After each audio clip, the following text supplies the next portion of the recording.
Neat ಪರೀಕ್ಷೆ ರದ್ದು ಮಾಡಾಯ್ತು ಅನ್ನೋ ಕಾರಣಕ್ಕೆ ರದ್ದು ಮಾಡಿದ್ದಾರೆ. ಕಾಂಗ್ರೆಸ್ ಮತ್ತು ವಿಪಕ್ಷಗಳು ಟೀಕೆ ಮಾಡ್ತಾರೆ, ಕೇಂದ್ರ ಸರ್ಕಾರಕ್ಕೆ ಒಂದು ಪರೀಕ್ಷೆ ಮಾಡಿ ಯೋಗ್ಯತೆ ಇಲ್ಲ, 3-4 ಬಾರಿ ಪರೀಕ್ಷೆ.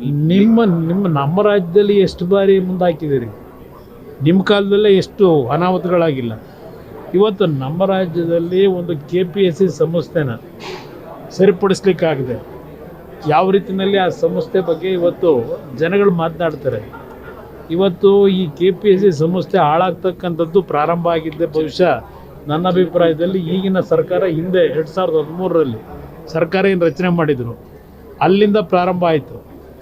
ಅವತ್ತು ಮುಖ್ಯಮಂತ್ರಿಗಳು ಹೇಳಿದ್ರು ತೊಳಿತೀವಿ ಅಂತ ಹೇಳಿ. ಯಾವ ರೀತಿ ತೊಳೆದ್ರು? ಲಕ್ಷಾಂತರ ಜನ ಎಕ್ಸಾಮ್ ರೀಡು ಮಾಡಿಕೊಟ್ಟಂಥ ವ್ಯಕ್ತಿನ ತಗೊಂಡು KPSC ಚೇರ್ಮನ್ ಮಾಡಿ ಪಬ್ಲಿಕ್ನಲ್ಲಿ ಯಾವ ಒಂದು ಪೋಸ್ಟ್ಗಳಿಗೆ ಹಣ ನಿಗದಿ ಮಾಡ್ಕೊಂಡು ಬೀದಿನಲ್ಲಿ ಚರ್ಚೆ ನಡೀತು. ಆ ವಾತಾವರಣ ತಂದಂಥವ್ರು ನೀವು. ನಿಮಗೆ ಇವತ್ತು ಎಕ್ಸಾಮ್ಗಳಲ್ಲಿ ಇವತ್ತೇನು ರಾಜಸ್ಥಾನದಲ್ಲಿ ನನಗೂ ಅರ್ಥವಾಗ್ತದೆ, ರಾಜಸ್ಥಾನದಲ್ಲಿ ನೀಟ್ ಎಕ್ಸಾಮ್ ಬರೀತಕ್ಕಂಥ ಸಂದರ್ಭದಲ್ಲಿ ಸುಮಾರು 150ಕ್ಕೂ ಹೆಚ್ಚಿನ ಒಂದು ಪ್ರಶ್ನೆಗಳಿಗೆ ಏನೊಂದು ಹೊರಗಡೆ ಲೀಕ್ ಆಗಿದೆ. ಅದು ಇವತ್ತು ಚರ್ಚೆಗೇನು ಪ್ರಾರಂಭ ಆಗಿದೆ. ಹೌದು, ಒಂದೊಂದು ಬಾರಿ ಯಾರೋ ಮಾಡೋದು ತಪ್ಪಿಗೆ ಸಂಪೂರ್ಣವಾದ ತಪ್ಪನ್ನು ಸರ್ಕಾರದ ಮೇಲೆ ವಹಿಸ್ಲಿಕ್ಕೆ ಆಗೋದಿಲ್ಲ. ನಮ್ಮ ರಾಜ್ಯದಲ್ಲಿ ಹಲವಾರು ಬಾರಿ ಈ ರೀತಿಯ ಸಮಸ್ಯೆಗಳು ಉದ್ಭವ ಆಗಿರತಕ್ಕಂಥದ್ದು ಇವ್ರ ಸರ್ಕಾರದಲ್ಲೂ ನಡೆದಿರತಕ್ಕಂಥದ್ದು ಇದೆ. ಅದರಿಂದ ಇವ್ರಿಗೆ ಯಾವ ನೈತಿಕತೆ ಇದೆ ಚರ್ಚೆ ಮಾಡಲಿಕ್ಕೆ ಅನ್ನೋದು ಕೇಳಲಿಕ್ಕೆ ಬಯಸ್ತಾರೆ. ಬಗ್ಗೆ ಈಗಾಗಲೇ ಹಲವಾರು ರೀತಿಯಲ್ಲಿ ತನಿಖೆಗಳು ಪ್ರಾರಂಭ ಮಾಡಿದ್ದಾರೆ.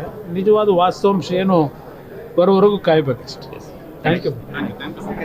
ಒಂದು ನಿಮಗೆ GBA ಎಲೆಕ್ಷನ್ ವಿಷಯದಲ್ಲಿ ಹೇಳ್ತಕ್ಕಂಥದ್ದು,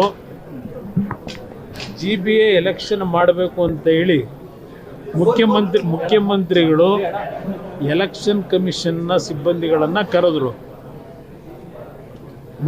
ಉಪಮುಖ್ಯಮಂತ್ರಿಗಳ ಅನುಪಸ್ಥಿತಿಯಲ್ಲಿ ಕರೆದು GBA ಎಲೆಕ್ಷನ್ ಮಾಡ್ತಕ್ಕಂಥ ನಿಟ್ಟಿನಲ್ಲಿ ಅವ್ರ ಮೇಲೆ ಒತ್ತಡ ಹಾಕಿದ್ರು ಮುಖ್ಯಮಂತ್ರಿಗಳು. ನಂತರ ಈ ಉಪಮುಖ್ಯಮಂತ್ರಿಗಳು ಬಂದು ಮತ್ತಿನ್ನೊಂದು ಸಭೆ ಕರೆದು ಯಾವುದೇ ಕಾರಣಕ್ಕೂ GBA ಎಲೆಕ್ಷನ್ ನಡೆಸ್ಲಿಕ್ಕೆ ಸಾಧ್ಯ ಇಲ್ಲ, ನೀವು ಯಾವ ಆಧಾರದ ಮೇಲೆ ನೀವು ಮಾಡ್ತಕ್ಕಂಥದ್ದು ಡೈರೆಕ್ಷನ್ ಕೊಟ್ರಿ ಅಂತ ಹೇಳಿ ಮುಖ್ಯಮಂತ್ರಿಗಳ ಮೇಲೆ ಮತ್ತೆ ಒತ್ತಡ ಹಾಕಿ ಈಗ ಸುಪ್ರೀಂ ಕೋರ್ಟ್ ಮುಂದೆ ನಮಗೆ ಜನಗಣತಿ ಅದು ಇದು ಅಂತೇಳಿ ಕಾರಣ ಕೊಟ್ಟು ಸೆಪ್ಟೆಂಬರ್ವರೆಗೂ ಚುನಾವಣೆ ನಡೀಲಿಕ್ಕೆ ಆಗೋದಿಲ್ಲ ಅಂತೇಳಿ ಮುಂದಕ್ಕೆ ಹಾಕಲಿಕ್ಕೆ ಸುಪ್ರೀಂ ಕೋರ್ಟ್ ಮುಂದೆ ಏನು ಅರ್ಜಿ ಹಾಕಿದ್ದಾರೆ. ಈ ಮುಖ್ಯಮಂತ್ರಿಯ ಸ್ಥಾನದ ಒಂದು ಚರ್ಚೆ ನಡೀತಾ ಇದೆಯಲ್ಲ 3 ವರ್ಷದಿಂದ, ಮುಖ್ಯಮಂತ್ರಿಗಳಿಗೆ ಚುನಾವಣೆ ಹೋದರೆ ಮುಖ್ಯಮಂತ್ರಿಯ ಸ್ಥಾನ ಭದ್ರ ಆಗ್ತದೆ ಇನ್ನೊಂದು 6 ತಿಂಗಳು ಅಂತಕ್ಕಂಥದ್ದು.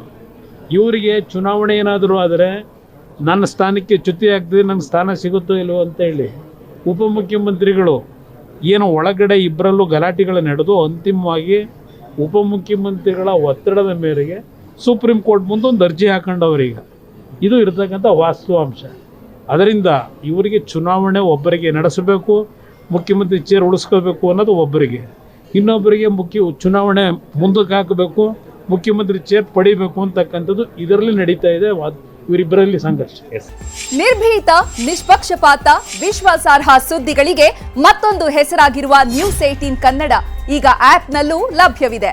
ದಯವಿಟ್ಟು ಇಲ್ಲಿರುವ QR ಕೋಡ್ ಅನ್ನು ಸ್ಕ್ಯಾನ್ ಮಾಡಿಕೊಂಡು ಆಪ್ ಡೌನ್ಲೋಡ್ ಮಾಡೋದಕ್ಕೆ ಮರಿಬೇಡಿ. ನಿಮ್ಮ ಬೆಂಬಲ ಹೀಗೆ ಸದಾ ನಮ್ಮೊಂದಿಗಿರಲಿ. ಧನ್ಯವಾದ.